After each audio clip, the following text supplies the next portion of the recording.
شرم کر اللہ دیکھتا ہے، ڈر مت اللہ تیرے ساتھ ہے۔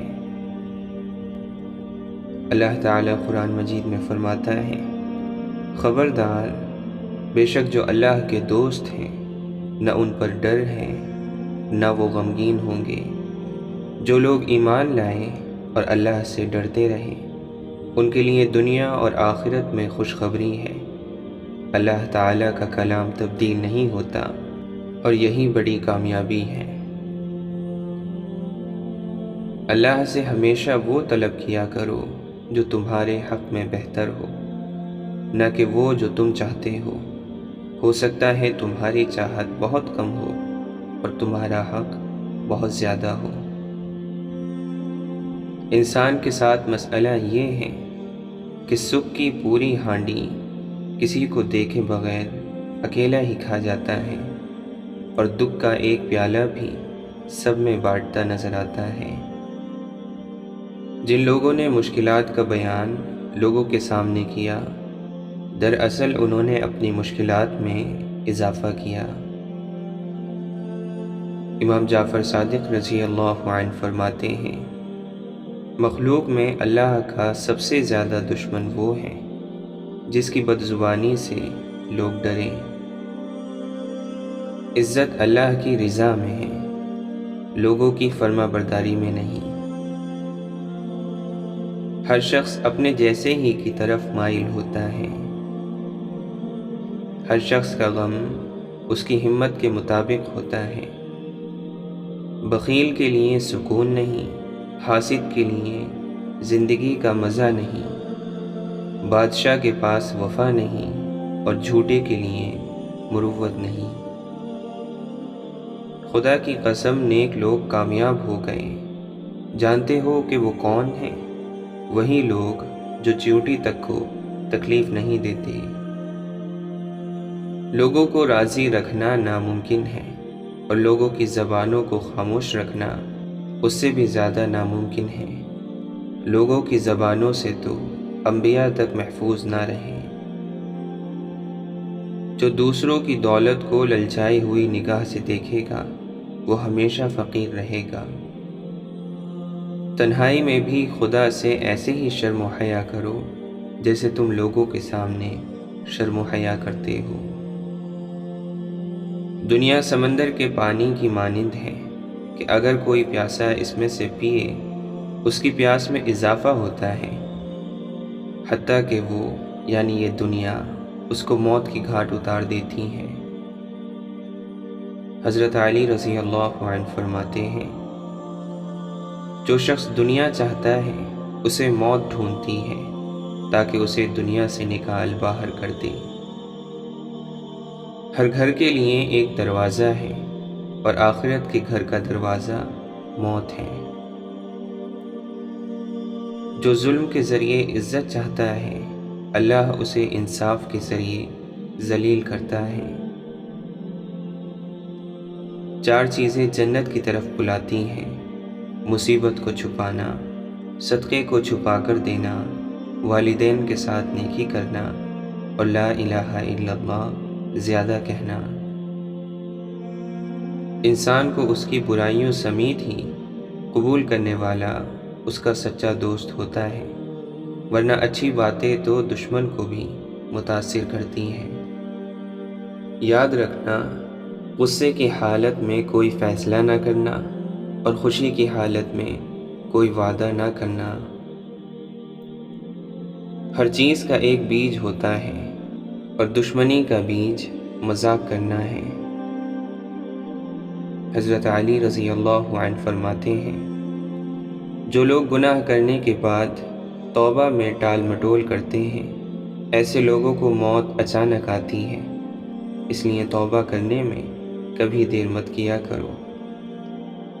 اگر تم نیکی کے لیے پریشانی اٹھاتے ہو تو غم نہ کرو، کیونکہ تمہاری پریشانی ختم ہو جائے گی لیکن تمہاری نیکی باقی رہے گی۔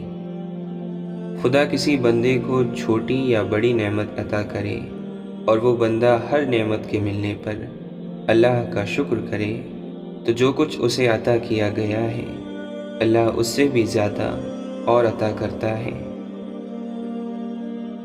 خدا کو دھوکہ دے کر جنت نہیں خریدی جا سکتی، اور خدا کی اطاعت کے بغیر خدا کی رضامندی حاصل نہیں کی جا سکتی۔ اللہ کے نبی صلی اللہ علیہ وسلم فرماتے ہیں، اگر تم خدا پر توکل کرنے کا حق ادا کر دو تو وہ تمہیں ان پرندوں کی طرح رزق دے گا جو صبح اپنے گھونسلوں سے بھوکے نکلتے ہیں اور شام کو پیٹ بھر کر واپس ہوتے ہیں۔ آپ نے فرمایا، جنت تکلیفوں میں گھری ہوئی ہے اور دوزخ نفس کی خواہشات میں گھری ہوئی ہے۔ حضرت علی رضی اللہ عنہ فرماتے ہیں، بعض لوگوں کے مرنے سے بہت سے لوگ مر جاتے ہیں اور بعض لوگوں کے مرنے سے بہت سے لوگ جینے لگتے ہیں، یہ اپنے اپنے کردار کا نتیجہ ہے۔ گناہوں کی نحوست سے عبادت میں سستی اور رزق میں تنگی آتی ہے۔ دل کو قابو میں رکھنا اور اختیار ہونے کے باوجود ناجائز خواہشات پر عمل نہ کرنا، یہی اصل مردانگی ہے۔ ایمان اور حیا دو ایسے پرندے ہیں کہ اگر ان میں سے ایک اڑ جائے تو دوسرا خود ہی اڑ جاتا ہے۔ حضرت علی رضی اللہ عنہ نے فرمایا، رزق کے پیچھے اپنا ایمان خراب مت کرو، کیونکہ روزی انسان کو ایسے تلاش کرتی ہے جیسے مرنے والے کو موت۔ جب تمہارے دل میں کسی کے لیے نفرت پیدا ہونے لگے تو فوراً اس کی اچھائی کو یاد کرو۔ لمبی دوستی کے لیے دو چیزوں پر عمل کرو، ایک اپنے دوست سے غصے میں بات مت کرو، اور اپنے دوست کی غصے میں کہی ہوئی بات دل پر نہ لو۔ اگر آپ کے اندر وہ آواز موجود ہے جو پکار پکار کر آپ کو بتاتی ہے کہ یہ چیز حلال ہے اور یہ حرام ہے، تو اللہ کا شکر ادا کریں کہ آپ کا دل ابھی زندہ ہے۔ نفس دشمن ہے، اس کی طلب پوری نہ کر، تیرے لیے اس کی موت اس کی زندگی سے بہتر ہے۔ نفس سے ہوشیار رہو، خدا ہماری اس سے حفاظت فرمائے۔ جو آدمی نفس جیسے چور کو قید نہیں کرتا، شیطان اس کے قریب رہتا ہے، جس کے نتیجے میں وہ اللہ سے دور ہو جاتا ہے۔ اگر نفس گناہ اور نافرمانی میں مشغول ہو جائے اور دل اللہ کے ذکر کو بھول جائے تو اس سے بڑھ کر کبیرہ گناہ اور کوئی نہیں۔ ہر وہ چیز جو دل کو اللہ کی طرف سے ہٹا کر اپنی طرف متوجہ کر لے دنیا ہے۔ حرام اور سکون دونوں اکٹھے نہیں ہو سکتے۔ بہترین انسان عمل سے پہچانا جاتا ہے، ورنہ اچھی باتیں تو دیواروں پر بھی لکھی ہوتی ہیں۔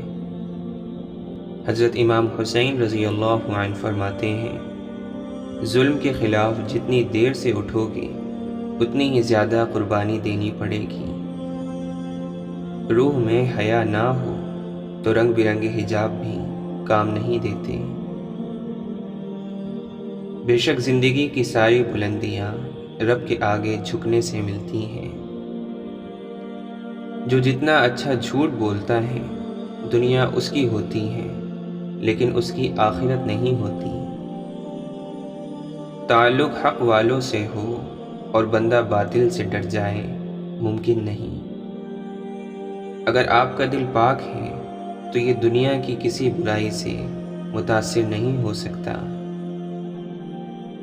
اچھے وقت سے زیادہ اچھا دوست عزیز رکھو، کیونکہ اچھا دوست برے وقت کو بھی اچھا بنا دیتا ہے۔ کسی نے پوچھا، تم انہیں یاد کرتے ہی کیوں ہو جو تمہیں یاد نہیں کرتے ہیں؟ تڑپ کر دل بولا، رشتے نبھانے والے مقابلہ نہیں کرتے۔ دوست کے ساتھ اس نمک کی طرح رہو جو کھانے میں دکھائی نہیں دیتا، لیکن اگر نہ ہو تو اس کی کمی بہت محسوس ہوتی ہے۔ نادان شخص ڈھول کی مانند ہوتا ہے، بلند آواز مگر اندر سے خالی ہوتا ہے۔ بات تو کردار کی ہوتی ہے، ورنہ قد میں تو سایہ بھی انسان سے بڑا ہوتا ہے۔ صاف صاف منع کر دینا جھوٹے وعدے کرنے سے زیادہ بہتر ہے۔